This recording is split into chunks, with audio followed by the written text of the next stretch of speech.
ऐसा घटनाक्रम कि एक एक कर बिखरती जा रही कांग्रेस।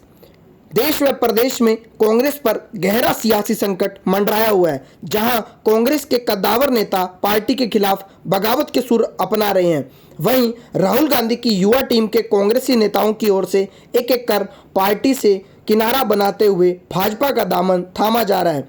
जहां आज कांग्रेस के कद्दावर नेता व बंगाल चुनावों में प्रभारी रहे जितिन प्रसाद ने केंद्रीय मंत्री पीयूष गोयल की मौजूदगी में कांग्रेस को छोड़कर भाजपा का दामन थामा है। केंद्रीय मंत्री पीयूष गोयल की मौजूदगी में जितिन प्रसाद ने कांग्रेस में रहकर समाज सेवा नहीं करने की बात कहते हुए भाजपा की सदस्यता ग्रहण की।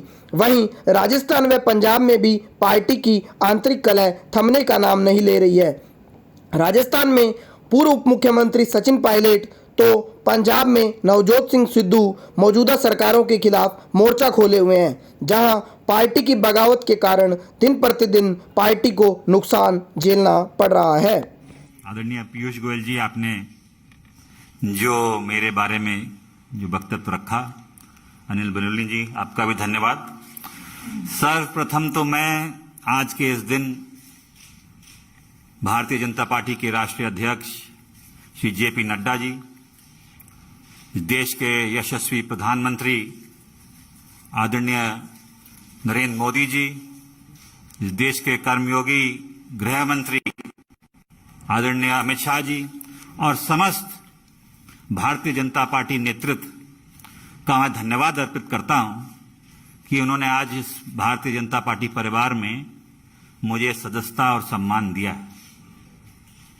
और ये मेरे राजनीतिक जीवन का एक नया अध्याय शुरू हो रहा है। जैसे कि आप जानते हैं, मेरा कांग्रेस पार्टी से 3 पीढ़ियों का साथ रहा है। तो ये महत्वपूर्ण निर्णय जो मैंने लिया है, बहुत विचार मंथन और सोच के बाद मैं इस फैसले पे पहुंचा हूं। और सवाल ये नहीं है आज कि मैं किस दल को छोड़ के आ रहा हूं, मगर सवाल यह है कि किस दल में जा रहा हूं और क्यों जा रहा हूं। ये मैंने पिछले कुछ वर्षों से 8-10 सालों से महसूस किया है अपने अनुभव में, राजनीतिक जीवन में, लोगों से मिलकर भ्रमण करके देश भर में, कि अगर आज कोई इस देश में असली माने में कोई राजनीतिक दल है जो संस्थागत इंस्टीट्यूशनल दल है, वो भारतीय जनता पार्टी है। बाकी दल तो व्यक्ति विशेष और क्षेत्र के हो गए, मगर राष्ट्रीय दल के नाम पे अगर आज भारत में कोई दल है तो भारतीय जनता पार्टी है। और जिस चुनौतियां और परिस्थितियों से हमारा देश और विदेश में भी, हमारी सीमाओं पे भी जो चुनौतियों का सामना कर रहा है, उसके लिए अगर आज इस देश हित में कोई दल और कोई नेता सबसे उपयुक्त और मजबूती के साथ खड़ा है देश हित में, तो भारतीय जनता पार्टी और प्रधानमंत्री नरेंद्र मोदी जी। ये जो दशक है, ये भी मैंने एक वक्तव्य सुना था प्रधानमंत्री जी का कि निर्णायक होगा भारत के लिए और आने वाली पीढ़ियों के लिए। भारत विश्व पटल पे क्या भूमिका निभाएगा, वो यहां सरकार तय करेगी और नेतृत्व तय करेगा। और प्रधानमंत्री जी रात दिन भारत की सेवा में निस्वार्थ लगे हुए हैं। हम देखते आए हैं, हमने चुनौतियों का सामना भी किया, जनता ने हमें दरकिनार भी किया है, तो हम जानते हैं कि उनके प्रति देश की भावना क्या है, प्रधानमंत्री जी के प्रति। और वो जो नए भारत का निर्माण कर रहे हैं, उसमें मुझे भी एक सदस्यता जो आज मैंने ग्रहण की है भारतीय जनता पार्टी की, एक योगदान छोटा सा करने का भारत के प्रति, भारतीय जनता की आने वाली पीढ़ियों के प्रति करने का अवसर मिलेगा। ये मैंने विचार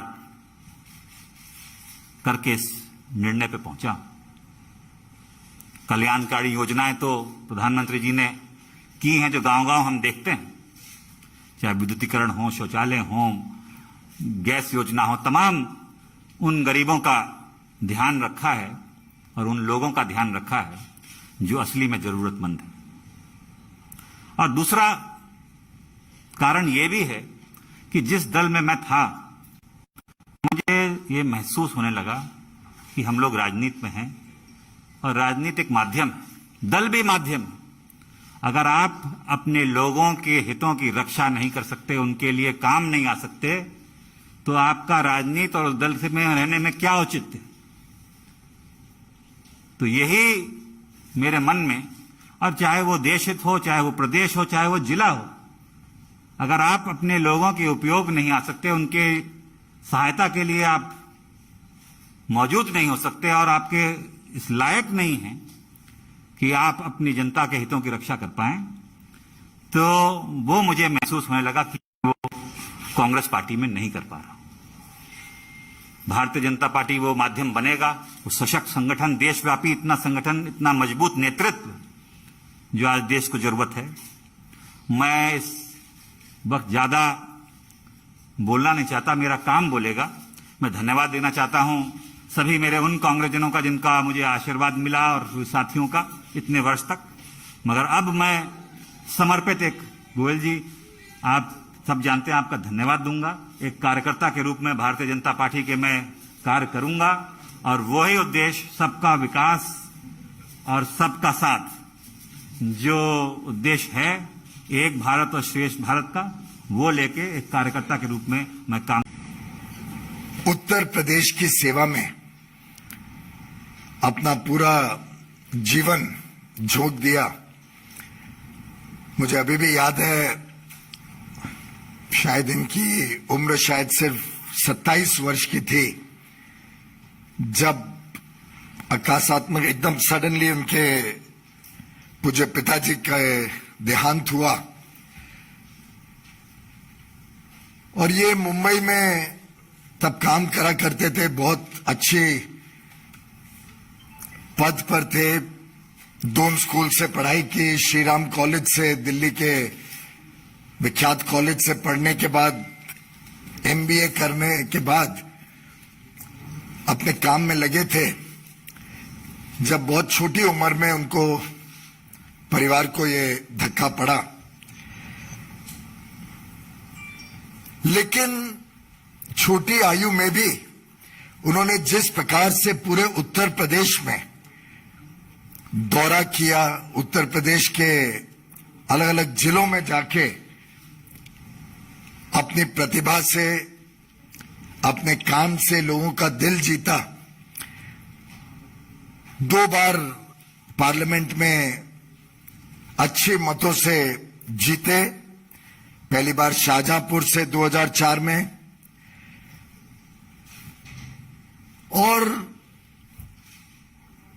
जिस प्रकार से उन्होंने पूरे उत्तर प्रदेश की राजनीति में एक बहुत प्रमुख भूमिका वर्षों वर्षों तक निभाई, वो हम सब देखा करते थे।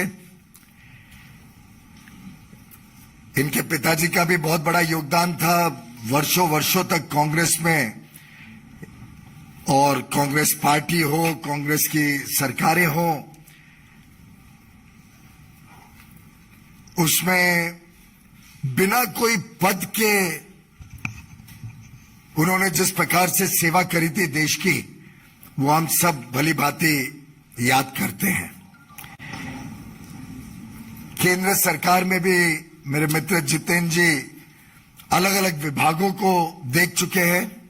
मिनिस्टर के नाते काफी बड़ा अनुभव है उनका, चाहे वो इस्पात मंत्रालय हो, चाहे पेट्रोलियम एंड नेचुरल गैस हो, चाहे वो सड़क परिवहन हो या एजुकेशन मिनिस्ट्री, चारों में उन्होंने अपनी छाप छोड़ी थी। मुझे तो एक पर्सनल अनुभव भी है। मैं याद करता हूं कि जब ये पहले कांग्रेस की सरकार थी, तब इन्होंने बहुत प्रयत्न करके उत्तर प्रदेश में अपने क्षेत्र में एक नैरो, एक मीटर गेज से ब्रॉड गेज लाइन कन्वर्जन स्वीकृत तो करा पाई, लेकिन उसको गति नहीं दिलवा पाए थे कि वो जल्द से जल्द खत्म हो, जल्द से जल्द वो पूरा हो काम। मोदी जी की सरकार 2014 में आए तब ये सांसद नहीं रहे, लेकिन उत्तर प्रदेश की जनता की सुविधाएं सुधरे, उत्तर प्रदेश में अपने क्षेत्र में काम चालू रहे, उसके लिए लगातार पीछे पड़े रहे और रेल मंत्रालय के पीछे ऐसा पड़े रहे कि उन्होंने उस प्रोजेक्ट को कंप्लीट करवाया मोदी सरकार आने के बाद। तो एक प्रकार से ऐसे युवा नेता, जमीन से जुड़े हुए नेता, लोकप्रिय नेता और जिनकी प्राथमिकता समाज सेवा रही हो, जिनको देश के प्रति प्रेम हो, ऐसे एक बहुत ही कद्दावर नेता जैसे अनिल जी ने कहा, उत्तर प्रदेश की राजनीति में जिनका बहुत बड़ी भूमिका आगे मैं देख पा रहा हूं, ऐसे श्री जितेंद्र प्रसाद जी हम सबको आज हमारी पार्टी के साथ प्रधानमंत्री नरेंद्र मोदी जी के नेतृत्व के साथ श्री जेपी नड्डा जी की अध्यक्षता में भारतीय जनता पार्टी में जुड़ रहे हैं। मैं इनका तहे दिल से स्वागत करता हूं और मुझे विश्वास है कि इनके आगमन से पार्टी को भी बल मिलेगा और जितेंद्र प्रसाद जी को देश सेवा, समाज सेवा के लिए एक अच्छा मौका मिलेगा। जितेंद्र जी, आप भी कुछ कहना चाहें?